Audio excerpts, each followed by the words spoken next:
நம்ம இன்றைக்கி இதை பற்றி பார்க்க போனால் இலக்கிய வரப்போகிற எபிசோடில் என்ன இன்ட்ரெஸ்டிங்கான சுவாரஸ்யமான விஷயம் நடக்க போகுதாங்க பார்க்க போகிறோம். வாங்க வீடியோக்குள்ளே போயிடலாம். நம்முடைய கார்த்திக் பார்த்தீங்கன்னா இலக்கியா கிட்ட வந்து சொல்கிறாங்க, அன்றைக்கி என்னன்னாலும் சரி அந்த அஞ்சலி வந்து மறுபடியும் வந்து என்னுடைய வாழ்க்கைக்குள்ளே வந்து வரக்கூடாது. நீங்கள் வந்து பிரியாவோட வீட்டில் வந்து நான் வந்து பிரியா கிட்ட வந்து கால் பண்ணுறேன், ஆனால் வந்து பிரியா வந்து கால் வந்து அட்டன் பண்ண மாட்டாங்க. அதனால் வந்து நீங்கள் வந்து பிரியாவோட பேரண்ட்ஸ் வந்து யார் என்னன்றதை வந்து கண்டுபிடிச்சி பிரியாவுக்கும் எனக்கு வந்து நிச்சயதார்த்தம் பண்ணுற ஏற்பாடை வந்து பண்ணுங்க அப்படின்ற மாதிரி வந்து நம்ம இலக்கிய கிட்ட கார்த்தி வந்து சொல்கிறாங்க. இதை வந்து நம்முடைய கௌதம் கிட்ட வந்து நம்ம இலக்கிய வந்து சொன்னதும், இந்த ட்ராமா தான் வந்து உனக்கு தெரியாதுன்னு வந்து பிரியா வந்து நினச்சிக்கிட்டு இருக்கா. அதனால் வந்து நீ பிரியா கிட்ட போயிட்டு உன்னுடைய பேரண்ட்ஸ் யார் என்ன ஏது அப்படின்றதெல்லாம் வந்து கேளு அப்படின்ற மாதிரி நம்முடைய கௌதம் சார் வந்து ஐடியா கொடுத்து அனுப்புகிறாங்க. நம்முடைய இலக்கியாவும் பார்த்தீங்கன்னா சரி அப்படின்னு சொல்லிட்டு நம்முடைய பிரியா கிட்ட போயிட்டு பிரியா உன்னுடைய பேரண்ட்ஸ் யார் எங்கே இருக்காங்க அப்படின்ற மாதிரி எல்லாம் வந்து கேட்க போகிறாங்க. எதுக்கக்கா அப்படின்ற மாதிரி வந்து நம்முடைய பிரியா வந்து கேட்குறதுக்கு பார்த்தீங்கன்னா கார்த்தி வந்து உன்னை வந்து விரும்புகிறான்றது வந்து உனக்கு வந்து நல்லாவே வந்து தெரியும். அதனால் வந்து உன்னுடைய வீட்டில் பேசி அவனுக்கு வந்து நிச்சயம் பண்ணலாம் அப்படின்ற ஒரு எண்ணத்தில் இருக்கேன் அப்படின்ற மாதிரி சொன்னதும் பார்த்தீங்கன்னா, என்னங்க சொல்கிறீங்க, நீங்கள் வந்து எதாவது தெரிஞ்சுக்கோங்க, நல்ல ஃபேமிலி அப்படின்றதுக்கோசரம் தான் நான் வந்து உங்ககிட்ட வந்து பழகிட்டு இருந்தேன், திடீர்னு வந்து இப்படி வந்து சொல்கிறீங்க அப்படின்ற மாதிரி வந்து நம்முடைய பிரியா வந்து கேட்க போகிறாங்க.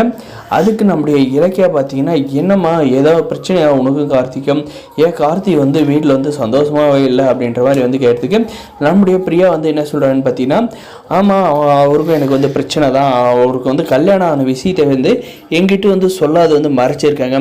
அந்த லேடி அவருடைய மனைவி வந்து என்கிட்ட வந்து பயங்கரமாக வந்து சண்டை போட்டு என்னை வந்து அடித்து துன்புறுத்துகிற அளவுக்கு வந்து கொண்டு போயிட்டாங்க. அதனால் வந்து அந்த பொதுமக்கள் முன்னாடி நான் வந்து அசிங்கப்பட்டது தான் வந்து மிச்சம் அப்படின்ற மாதிரி வந்து சொல்கிறாங்க. அதனால தான் வந்து கார்த்தி வந்து எத்தனை வாட்டி கால் பண்ணாலையும் நான் வந்து அட்டன் பண்ணல அப்படின்ற மாதிரி வந்து சொல்கிறாங்க.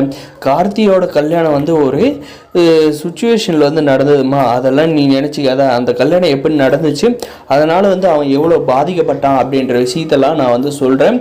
அதை வந்து கேட்டதுக்கப்புறம் நீ வந்து எடுக்கிற டிசிஷனுக்கு நான் வந்து எது இருந்தாலும் வந்து ஓகே அப்படின்ற மாதிரி வந்து நம்முடைய இலக்கிய பிரியா கிட்ட வந்து இலக்கியா வந்து சொல்கிறாங்க. அதுக்கு நம்ம பிரியா சரி அப்படி என்னதான் நியாயத்தை வந்து சொல்ல போகிறீங்க அப்படின்ற மாதிரி நம்முடைய பிரியா வந்து கேட்டதும் பார்த்தீங்கன்னா, ஒன்றும் இல்லை, அந்த அஞ்சலின்ற பொண்ணை வந்து கார்த்தி வந்து கல்யாணம் பண்ணான், அவன் கல்யாணம் பண்ணத்துலேருந்து வந்து நிம்மதியாகவே இல்லை, கர்ப்பமாக இருக்குன்னு சொல்லி மொத்த குடும்பத்தையுமே வந்து ஏமாற்றிட்டு இருந்தான் 6 மாதமாக.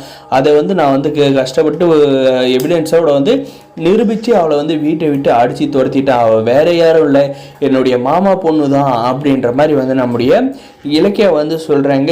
அதுவும் போக அவள் வந்து நிறைய தப்பு பண்ணியிருக்கான், அதெல்லாமே வந்து மன்னிச்சுக்கிட்டு இருக்கேன், ஆனால் வந்து இப்போ கடைசியாக பண்ண தப்பை வந்து என்னால் வந்து மன்னிக்கவே முடியாது, அதனால தான் அவளை வந்து வீட்டை விட்டு அனுப்பிட்டோம். லீகலாக வந்து அவளை வந்து டிவோர்ஸ் பண்ணுறதுக்கு கார்த்தி வந்து டிவோர்ஸ் நோட்டீஸும் வந்து அனுப்புறதுக்கான ஏற்பாடை பண்ணிட்டான்.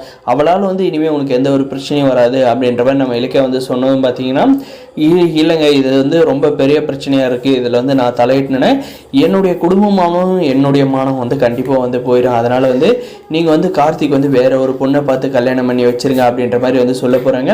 இதற்கு வந்து நம்ம இலக்கிய போயிட்டு நம்முடைய கார்த்திகிட்ட வந்து சொன்னதை நம்முடைய கார்த்தி வந்து பிரியாவை வந்து கோயிலில் வந்து மீட் பண்ணி பேச போகிறாருங்க. அங்கே என்ன நடக்க போகுது அப்படின்றத வந்து இன்ட்ரெஸ்டிங்காகவும் சுவாரஸ்யமாக வந்து இருக்க போகுது. மறக்காத நம்ம சேனலை வந்து சப்ஸ்கிரைப் பண்ணாதான் மறக்காத சப்ஸ்கிரைப் பண்ணி பெல் ஐக்கனை ஆனில் போட்டு வச்சுக்கோங்க.